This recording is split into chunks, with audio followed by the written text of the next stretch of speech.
ए upon में A naught is equal to के into T. बच्चों यहाँ पर हम नेगेटिव को इधर लेके चले जाएंगे तो हमारे पास हो जाएगा नेचुरल लॉग ए अपॉन में A naught is equal to minus के टी।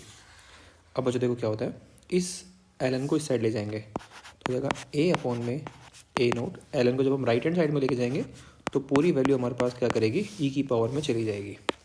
ठीक है, तो हमारे पास आएगा A upon A naught is equal to e की पावर माइनस के T. So A is equal to A naught e to the power minus के टी। ये हमारे पास बच्चों एक एक्सप्रेशन होता है फर्स्ट ऑर्डर के लिए, और भी बहुत से होता है। ये हमारे पास फर्स्ट एक्सप्रेशन आ गया for the first order reaction. अब देखो बच्चों क्या होता है, ये हमारे पास एक्सप्रेशन था जो, इसको हम वापस से यूज़ कर लेते हैं। देखो minus of l N a minus l N A naught is equal to के इंटू टी। अब क्या करो बच्चों, माइनस को उधर ले जाओ और एल एन ए नोट को भी ले जाओ, तो हमारे पास हो जाएगा l N A is equal to L N A naught minus के टी। तो यहाँ पर जो बच्चों ये हमारे पास इक्वेशन है, इसको हम बोल देंगे इक्वेशन नंबर सेकंड। और इक्वेशन सेकंड को जब हम इक्वेट करेंगे with equation of straight line y is equal to M X plus C, और हम यहाँ पे ग्राफ बनाएंगे। ये देखो, तो हमारे पास जो एक्स वाई एक्सिस होता है उस पर हमारे पास आ जाएगा एल एन ए, और एक्स एक्सिस पे आ जाएगा टाइम। ठीक है, और जो ग्राफ का नेचर हमें देखने को मिलेगा वो मिलेगा इस तरीके से, slope will be negative. Intercept जो होता है that is l N a naught, and slope will be negative and it is equal to minus of k. Slope negative होगा, माइनस के इक्वल होगा। तो यहाँ पर हम natural log a versus time के हम ग्राफ बना सकते हैं। इसी इक्वेशन को बच्चों हम लॉग में कन्वर्ट कर लेंगे।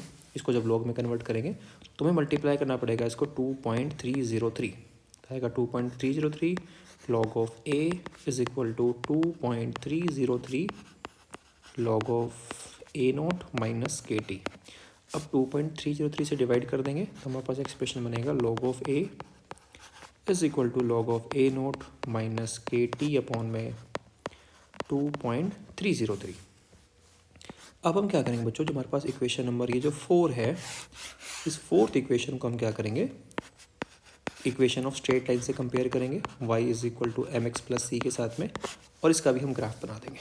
देखो यहाँ पे जो हमारे पास ग्राफ बनेगा वो बनेगा log of A versus time का। ठीक है, और जो ग्राफ का नेचर होगा बच्चों वो कुछ इस तरीके से होगा। देखो सेम पहले की तरह, पहले भी हमारे पास ग्राफ नीचे की तरफ आया था, स्लोप पॉजिटिव मतलब स्लोप नेगेटिव था, इंटरसेप्ट पॉजिटिव था। यहाँ भी हमारे पास क्या होगा, जो इंटरसेप्ट हमारे पास है वो पॉजिटिव है और स्लोप नेगेटिव है, बस वैल्यू चेंज हो जाएगी। पहले स्लोप था हमारे पास माइनस के, अब हो जाएगा माइनस के अपॉन 2.303। तो ये बच्चों हमारे पास इक्वेशन है थर्ड।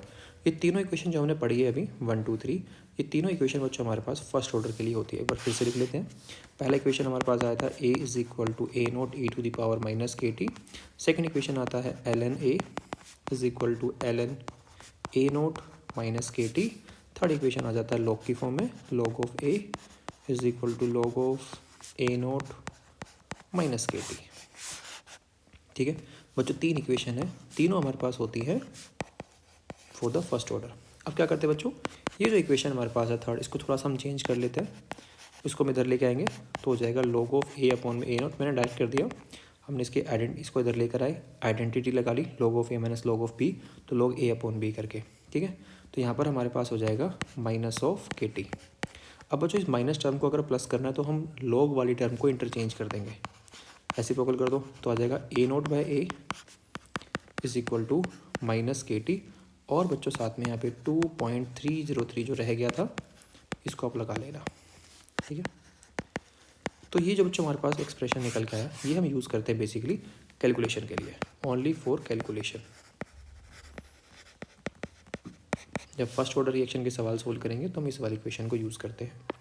ठीक है बच्चों, आगे चलते हैं। देखो अब जो हमारे पास एक्सप्रेशन आ गया है इसकी हेल्प लेंगे और हम यहाँ पे निकालेंगे टी हाफ और टी 50%। बच्चों से पहले वाली वीडियो में हमने जीरो ऑर्डर रिएक्शन पढ़ा था, तो जीरो ऑर्डर रिएक्शन के लिए हमने देखा था जो टी हाफ हमारे पास होता है that is equal to A note by 2k। तो जीरो ऑर्डर के लिए जो टी हाफ होता है that is directly proportional to the concentration of reactant. अभी हम बात करेंगे फर्स्ट ऑर्डर के लिए, यहाँ पर हम देखेंगे किस तरीके से चीज़ें हो सकती हैं।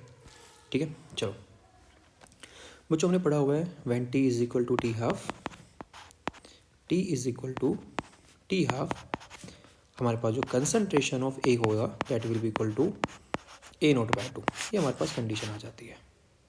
ठीक है, ओके, चलो देखते हैं इस कंडीशन को हम कैलकुलेशन वाले फॉर्मूले में पुट कर देंगे। हमारे पास आ जाएगा लॉग ऑफ ए नोट तो हमारे पास रहेगा और ए की वैल्यू हम पुट कर देंगे A note by 2 is equal to, बच्चों मैंने चेंज कर दिया, मैंने प्लस साइन हटाना भूल गया, यहाँ पे प्लस साइन आ जाएगा तो हमारे पास आ जाएगा के टी हाफ अपॉन में 2.303 कट जाएगा। हमारे पास आएगा बच्चों log of 2 is equal to K T half upon में 2.303 क्रॉस मल्टीप्लाई कर लेंगे।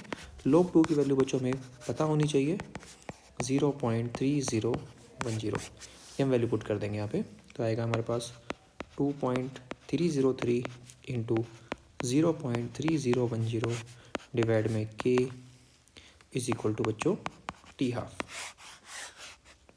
ये हमारे पास यहाँ पे एक्सप्रेशन आएगा। इसको हम सोल्व करेंगे तो हमारे पास आएगा 0.693 अपॉन में K is equal to T half.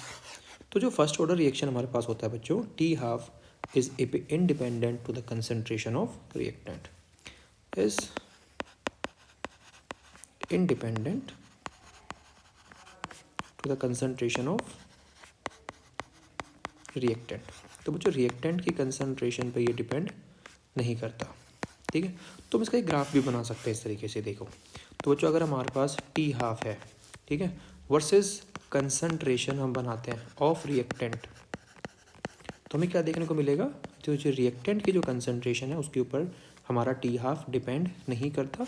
सो हमारे पास क्या मिलेगा, हमें कांस्टेंट लाइन मिलेगी। तो अगर इस तरीके का ग्राफ बना हुआ है तो हम यहाँ पे समझ जाएंगे बच्चों जो ऑर्डर ऑफ रिएक्शन होगा वो होगा 1, जबकि जीरो ऑर्डर रिएक्शन की जब हमने बात की थी बच्चों, तो यहाँ पे जो हमारे पास टी हाफ है that is directly proportional to A not. तो अगर हम यहाँ पे टी हाफ बनाएं और यहाँ पर हम ले लें कंसंट्रेशन ऑफ रिएक्टेंट, तो ये डायरेक्टली प्रोपोर्शनल होगा।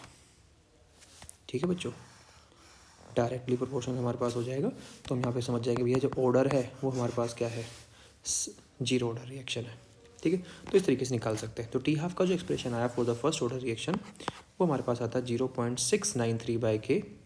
ठीक है, जीरो ऑर्डर, कुछ उसको हम ना अलग अलग तरीके से लिख सकते हैं। देखो कैलकुलेशन के लिए हमारे पास इसके लिए हेल्प मिलती है, तो हम यहाँ पे लिख सकते हैं T half is equal to 0.693/K, या फिर हम इसको लिख सकते हैं 2.303 log ऑफ 2/K, या फिर बच्चों log इंटू 2.303 को हम ln2/K भी लिख सकते हैं। So depending upon the requirement हम यहाँ पे किसी भी एक्सप्रेशन का यूज़ कर सकते हैं कैलकुलेशन के अंदर, ये सब आपस में इक्वल होते हैं।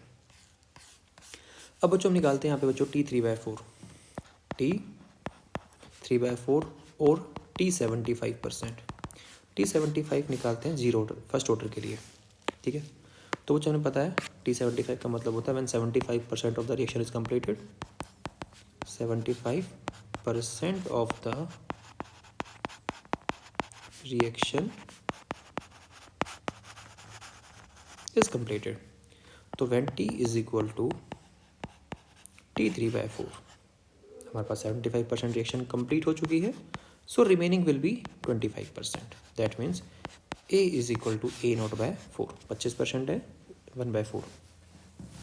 ठीक है, वापस से बच्चों हम कैलकुलेशन वाला फॉर्मूला यूज़ करेंगे, log of A0/A is equal to KT upon में 2.303, यहाँ पर हम वैल्यू पुट करेंगे, हमारे पास आ जाएगा लॉग ऑफ A0 अपॉन में A0/4 is equal to K T को लिख लेंगे T3/4 और यहाँ जाएगा 2.303। A0 से A0 कैंसिल हो जाएगा, we are getting log of 4 is equal to के इंटू T3/4 अपॉन में 2.303। log ऑफ 4 की वैल्यू को बच्चों पुट कर लेंगे, 4 को हम लिख सकते हैं 2 इज इक्वल टू के इंटू T3/4 अपॉन में 2.303। तो 2 की पावर को 2 का लिख लेंगे 2 इंटू log 2, क्रॉस मल्टीप्लाई कर लेंगे तो 2.303 ऊपर आ जाएगा बच्चों और k नीचे आ जाएगा, तो आ जाएगा हमारे पास T3/4। बच्चों हमारे पास देखो अभी हमने टी हाफ का एक्सप्रेशन देखा था और उसमें हमने क्या देखा था कि log ऑफ 2 इंटू 2.303 जो हमारे पास होता है वो होता है 0.693। तो हम लिख सकते हैं 2 इंटू 0.693 बाई के इज इक्वल टू T3/4 और इसको हम लिख सकते हैं टी हाफ। तो 2 into T half is equal to T3/4। ये किसके लिए होता है? This is for first order reaction. तो फर्स्ट ऑर्डर रिएक्शन में टी हाफ हमारे पास होता है 0.693 बाई के और T3/4 हमारे पास होगा 2 टी हाफ। तो हम यहाँ से डायरेक्ट एक्सप्रेशन का यूज़ कर सकते हैं। अगर हमारे पास फर्स्ट ऑर्डर रिएक्शन गिवन है तो हम यहाँ पे यूज़ करेंगे। ठीक है। अब बच्चों यहाँ पर हम बात करते हैं कि जो हमारे पास फर्स्ट ऑर्डर रिएक्शन होती है वो कभी कंप्लीट नहीं होती। First order reaction never complete. ठीक है। तो when A is equal to 0 concentration of reactant 0 हमारे पास हो रहा है, वो कब होगा? When T is equal to infinite. हम बोलेंगे रिएक्शन कंप्लीट हो रही है तो कब होगी? इनफाइनाइट पे होगी। ठीक है। इनफाइनाइट का मतलब होता है कभी कंप्लीट ना होना। लेकिन बच्चों अगर रिएक्शन हमारी 100% कंप्लीट नहीं हो रही है तो हम यहाँ पे निकालते हैं टी 99.9%। मतलब जब 99.9% रिएक्शन कंप्लीट हो चुकी है, ठीक है, 99.9% of the reaction is completed, of the reaction is completed. ठीक है, 99.9 रिएक्शन कंप्लीट हो चुकी है, बचा कितना है? ओनली 0.1%। तो लेट्स सपोज इनिशियल कंसंट्रेशन हमारे पास 100 है, तो अब कितना बचा? ओनली 0.1 बचा हुआ है। 99.9 कंप्लीट हो गया, that is converted into product, left over value is only 0.1। Value put करेंगे हमारे पास फॉर्मूले में, अगेन कैलकुलेशन वाले के अंदर हमारे पास आएगा log of A note by A is equal to के इंटू टी। टी को लिखेंगे टी 99.9 अपॉन में 2.303। यहाँ पर बच्चों वैल्यू पुट करके सोल्व करेंगे और देखते हैं हमारे पास क्या आता है आंसर। हमारे पास आएगा log ऑफ ए नोट की वैल्यू हमने पुट करी 100 और ए हमारे पास है 0.1 is equal to K T 99.9 upon में 2.303। बच्चों ये हमारे पास हो जाएगा log of 1000 is equal to K T 99.9 upon में 2.303। बच्चों इसको हम सोल्व करेंगे तो 1000 को हम लिख सकते हैं 10 की पावर 3। ठीक है, के टी 99.9 अपॉन में 2.303। तो बच्चों हम इसको लिख लेंगे 3 इंटू लॉग 10 इंटू 2.303 बाई के इज इक्वल टू टी 99.9%। और बच्चों log 10 जो हमारे पास होता है उसकी वैल्यू हमारे पास होती है 1, ये हमें पता होनी चाहिए। ठीक है, log 1 वैल्यू पुट कर दो, सोल्व करके देखते हैं। हमारे पास आएगा 3 इंटू 2.303 अपॉन में K is equal to T 99.9%। या तो हम इसको सोल्व कर सकते हैं। ठीक है बच्चों, या फिर हम क्या कर सकते हैं, इसका हम टी हाफ के साथ रिलेशन अगर निकालना चाहें तो बच्चों 3 को हम लिख लेंगे 0.3। कैसे करेंगे? हम इक्वेशन को 10 से मल्टीप्लाई करेंगे, 10 से डिवाइड करेंगे, हमारे पास आएगा 3 इंटू 2.303 बाई के इज इक्वल टू टी 99.9%। बच्चों जब हम 10 से मल्टीप्लाई करेंगे, 10 से डिवाइड करेंगे तो कोई फ़र्क नहीं पड़ेगा। अब 3 को 10 से डिवाइड कर दो तो हमारे पास आएगा 10 इंटू 0.3 इंटू 2.303 अपॉन में K is equal to T 99.9%। ठीक है, और ये हमारे पास बन जाएगा 0.69। तो 10 इंटू 0.69 अपॉन में K is equal to T 99.9, इसको हम लिख सकते हैं टी हाफ। सो बच्चों T 99.9% is equal to 10 T half. ये बहुत ही इंपॉर्टेंट रिलेशंस हैं फर्स्ट ऑर्डर रिएक्शन के, जो बच्चों हमें डायरेक्ट यूज़ करने होते हैं क्वेश्चन के अंदर। ठीक है, तो आप क्या करो, आप बेहतर आप इन सबको याद कर लो ताकि हमें बार बार इनको कैलकुलेट ना करना पड़े। अगर आप 12th क्लास में हैं और अगर आप बोर्ड की तैयारी कर रहे हो तो आपको इनका डेरिवेशन आना चाहिए, क्योंकि डेरिवेशन एग्ज़ाम में पूछा जाता है। आप कंपटीशन में आप बात करें जेईई और नीट में, आप डायरेक्ट इनके फाइनल फॉर्मूले याद करिए, वहाँ से हमारा सारा काम हो जाएगा।